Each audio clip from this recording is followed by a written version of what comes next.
Hi, this is Denise Mathew, and today I'm going to make these Morse code rings. They're a beaded ring that I saw something like this on Pinterest. Although it wasn't a Morse code ring, it was just a beaded ring, and I thought I'd just shift it up to make it a little bit more fun. You don't have to make it into a Morse code ring. You could just do a beaded ring, all the same beads if you prefer. It's just seed beads of your choice.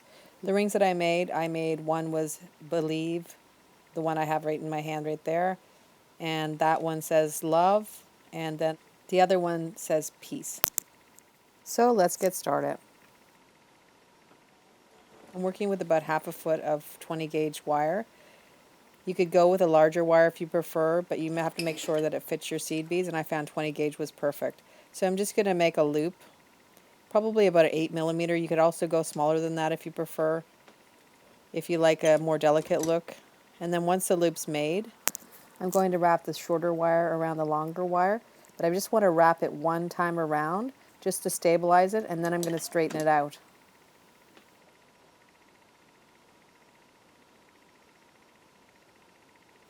Now that it's stabilized, I'm just going to use my pliers to make it a little straighter, because if you don't do this, it can make your circle a little bit crooked on your wire.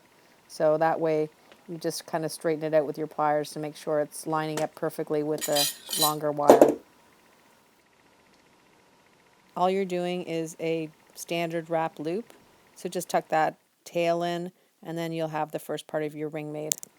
And just push the coils together so that it's nice and neat. This part isn't essential, but I like to hammer it out just to give it a different look. So it's basically going to just use the flat side of the hammer just to flatten it a little bit, and it will wire harden it, so it'll give you a little more stability for the ring. So to figure out how many seed beads I'm going to need, I want to wrap the wire around a ring mandrel or dowel, whatever you're using, or even your finger, to the size I want. And for me, it's going to be about a 7.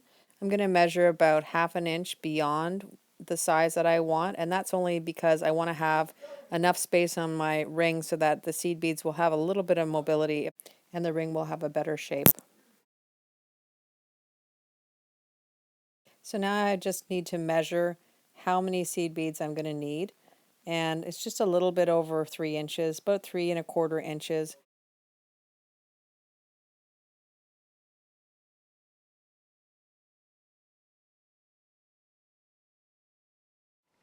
I measured first because I want to put the word in the center and then have regular seed beads on the outside. So then I'm just going to follow the guide for Morse code, and the first letter is B, and I'm using bugle beads for the dashes and just round beads for the dots. And then you just go about and make the whole word. My word is going to be believe, so I've already done a B, and then I'll finish off the word. And then on the outside, based on how much space I have, I'm just going to put plain seed beads to separate the message out from the rest of the ring.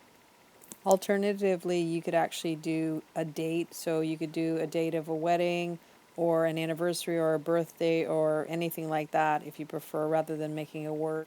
So now I have the word believe, and I'm just going to add some seed beads on the ends, as many as I can, but keeping in mind that I want to have it even on both sides.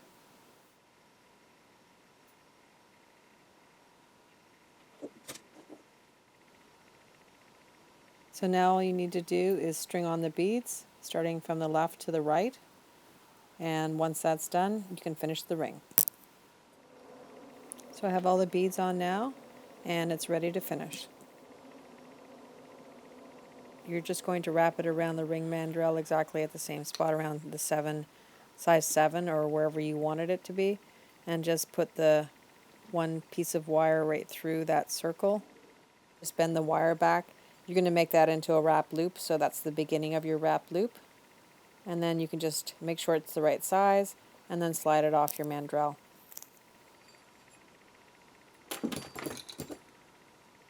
Now all you're going to do is wrap the wire around the base of the ring just to close the loop.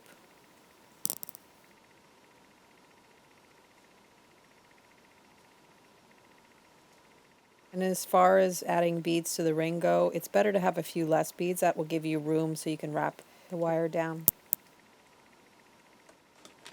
You can wrap down as much as you like and then just trim back whatever excess wire that you don't want to use. Just tuck in that tail, and that would be your completed ring. If your rings come out of shape or you want to make sure it's perfectly round and the right size, you can always put it back on your mandrel or your dowel. And if it's exactly the way you like it, it's ready to go. So that concludes the tutorial. I hope you liked it. If you did, please like, share, subscribe, and comment. We'll see you next time. Thanks for coming. Bye for now.